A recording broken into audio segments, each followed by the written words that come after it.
देशाला, हा मुसलमानाचा या भारत देशाला.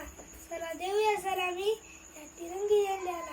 चला देऊया सलामी या तिरंगी झेंड्याला. सर्वांना माझा नमस्कार. माझे नाव शुभम राधाकृष्ण गलांडे. मी इयत्ता 3री मध्ये आहे. मी माझे 2 शब्द सांगणार आहे, ते तुम्ही शांततेने ऐकावे. हे माझी नम्र विनंती. आज 15 ऑगस्ट आहे. आपण इथे आपल्या भारताचा स्वातंत्र्य दिन साजरा करण्यासाठी जमलो आहोत. प्रथम सर्वांना राष्ट्रीय स्वातंत्र्य दिनाच्या खूप खूप शुभेच्छा. 15 ऑगस्ट 1947 रोजी इंग्रजांच्या गुलामगिरीतून मुक्त झाला देशाला स्वातंत्र्य मिळवून देण्यासाठी अनेक स्वातंत्र्य सैनिकांनी आपल्या प्राणांची आहुती दिली. आज मी त्या सर्व शूरवीरांना